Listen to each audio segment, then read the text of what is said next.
Hey, what's up? This is Chosen. It is good to be back. I am so excited to get back here on the Diablo channel and upload consistently. Was a Diablo 3 content creator way back in the day, then dabbled in Diablo Immortal, had a lot of fun with that, and now I'm going to be transitioning into Diablo 4, but I am definitely going to still be considering to play some Diablo 3 seasons, and I'm definitely going to be playing Season 28 a lot, theory crafting a lot, cranking out content and all of that, because we have got this Altar of Rites. I think it's going to be pretty hype. I think it's going to be a pretty fun season as we lead into Diablo 4 coming out here in a few months. So what I'm going to do in this video is I'm going to talk about this Altar of Rites, and I'm going to talk about the different powers on here and how strong they are and how much I want to prioritize them, how impactful they're going to be here in Season 28. We'll talk about which ones are amazing, average, meh, trash, and all of that. We'll go through the board and talk about the Altar of Rites. So let's get into it.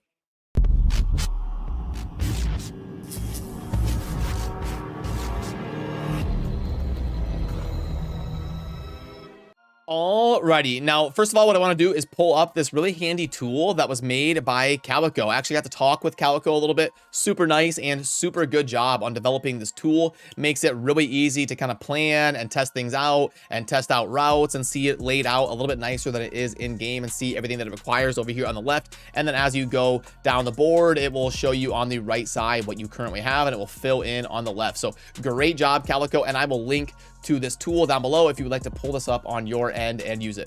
But okay, so as we dive into going down this Altar of Rites board, so there's going to be a hot debate that I want to get a video out here on the channel talking about, should you take your challenge cash or not? You know, the optimal strategy when a season starts is to do the challenge rift and then claim the challenge rift cash and then start blasting through and get a little bit of a jump start to your fresh account on the new season. So if you do that, you're going to be able to get the no item level requirement pretty fast, and then you're going to have to kind of chill until you get to level 70 because you've got the greater rift key that you need for level 3. But then you are also going to get stuck at level 15 that you can see right here next to my head, when you will need a challenge rift cash to continue to progress. So it's going to be a hot debate, and I want to do a dedicated video on that topic because I think it warrants a discussion. But anyway, in terms of this video and which powers are the strongest, we'll just kind of go through the board here. So movement speed, I think, should be prioritized over elite damage. Obviously elite damage is great, but we can't go wrong with movement speed. So far these are all great. The no item requirement is going to make 1 to 70 so much more fun for the casual player. You can start crafting huge level 60, level 70 gear, throwing it on as you level up your blacksmith, and just absolutely crush and get to the end game faster than we ever have before. And then permanent XP pools, this is also amazing. This is like 40% bonus XP just like for the whole season. Just insane. Like all the time cut off from like hunting for pools and calling friends to get a pool to min-max your Paragon. All that is gone. We're just going permanent XP. Like, so that's so amazing. So that one is definitely strong as well. Then we get you know, the other, like we already talked about movement speed. This one's amazing.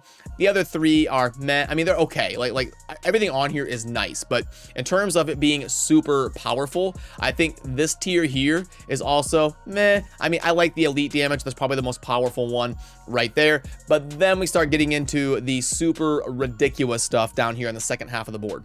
In this row, I think the strongest ones are going to be bounties and auto orbs. I think those two are going to be, I mean, doing bounties at double speed. I mean, who likes bounties? Am I right? So if we can do bounties at literally double speed, I remember they used to do some like 2x boosted bounty weekends, and it was insane. It was so much fun to actually, you know, just slam through a bunch of bounties really fast. So having that right there, that's one of my favorite ones on here. And auto orbs is super fun. No more having to kind of backtrack and get the orbs and wait and see where you kill an elite, they blow up really far away, you gotta go grab them and all that. So that one is gonna be super nice as well. Now some of these down here get a little bit ridiculous. Like auto salvage is gonna be an amazing quality of life thing. Absolutely love that. But in terms of being one of the most broken things on here, I think it is the random shrine power on potion.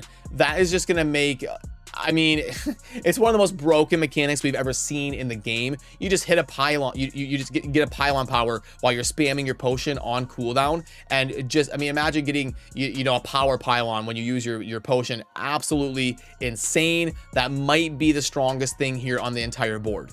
And then after that, you know what? This might be a hot take.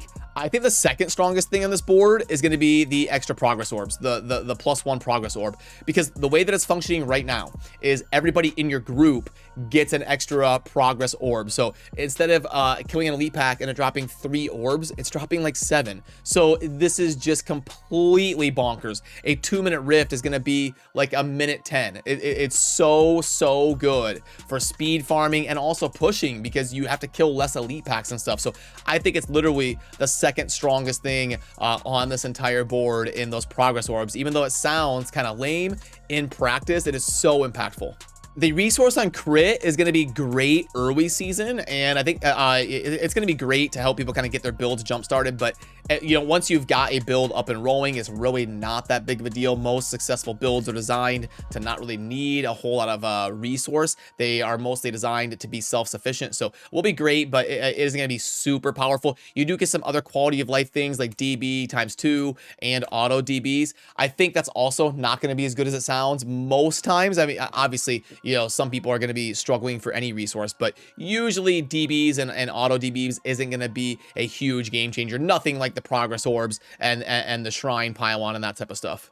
And then obviously when you fill up the board, you know, getting those triune circles to stand in and crank out extra damage and all that is going to be a lot of fun. Obviously DR from within 25 yards is great. And then getting the double primals down here at the very bottom upon completion is going to be amazing, because we actually need to get a lot of primals because of salvaging them for a material that will help us on our season journey. So I think that is the how I kind of stand right now in terms of how powerful this stuff is. And then you just kind of fill in with those stuff. You get some damage, you get some elite damage, and you get some you know, some damage reduction, a little bit of the base you know, 200 damage and all of that. But yeah, there is some completely bonkers stuff on here. I think the top 2 for me are going to be the random shrine power on potion, and then the progress orbs. And then after that, you kind of filter down to some really good quality of life stuff, you know, like 2x bounties is obviously amazing and all of that. But let me know down below what you think is the most powerful power on here. I'm always excited to hear where you stand as well, and I am hyped to dive into season 28,